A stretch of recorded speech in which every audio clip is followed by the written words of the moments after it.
it. And then one day, I was at a party at 3 a.m., slightly intoxicated, and I got a call from a US number. The guy on the phone was like, yeah, hello, this is John from Apple.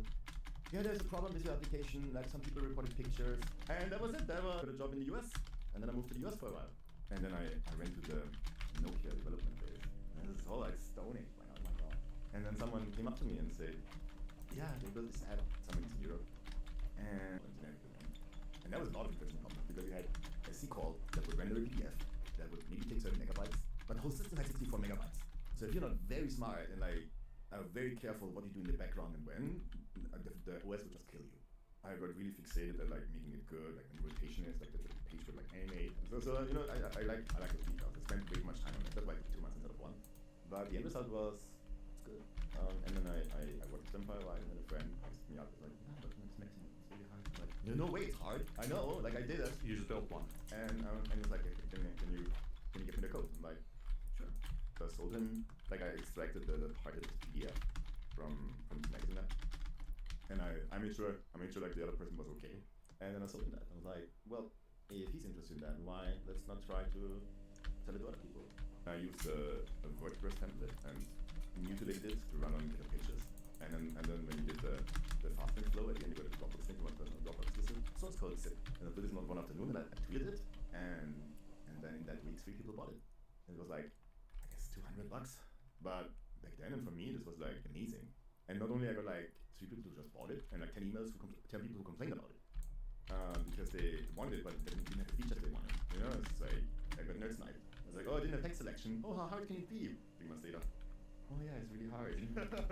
Text selection in a PDF specifically. Yeah.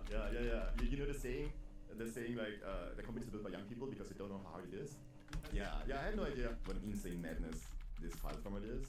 Peter was talking about how some problems look deceptively simple. PDF rendering is a good example. You look at it and think, how hard could it be? And then you spend months on edge cases that you didn't even know existed.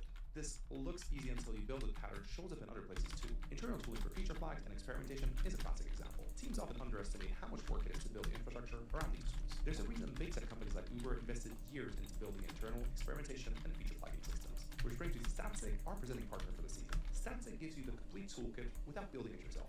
You get feature flags, experimentation, and product analytics all in one platform tied to the same underlying user assignments and data. In practice, it looks like this. You roll out a change to 1% of users first. You see how it moves the top pipeline metrics you care about, conversion, retention, whatever is relevant for the release. If something goes wrong, instant rollback. If it's working, you can confidently scale it up. Companies like Notion went from single-digit experiments per quarter to over 300 experiments with Statsig. They shipped over 600 features behind feature flags, moving fast while protecting against metrics regression. Microsoft, Atlassian, and Brex use Statsig for the same reason. It's the infrastructure that enables both speed and reliability at scale. Statsig has a generous that you moved to San Francisco. Yeah. And of course also it ended up being something where I had to build something with my framework at the company too. But you know, startups are not like 8 hours, they're a little more. And my personal project was also a little more. So my sleep was a little less. Developers tried the different ones, and mine just felt that isn't software about how it feels. Much more than the feature set. Like, why do we buy Apple stuff? It has more features than the Windows. But it feels better.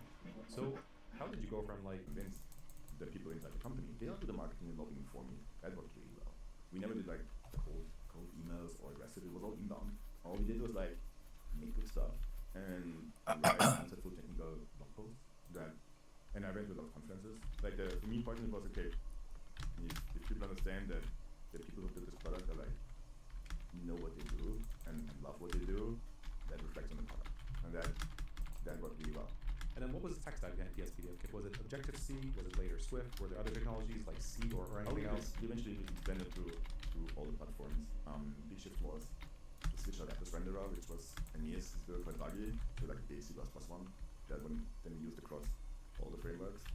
We were really early with web. We were one of the first PDF frameworks that then in WebAssembly. And I did the most clever thing that it was the very early days when WebAssembly was just taking off.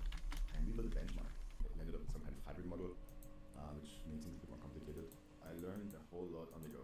Like I never had the urge to be CEO. I always was coding. I brought people in, people that helped me a lot with other parts, and on the business side. I can do it, and I think I'm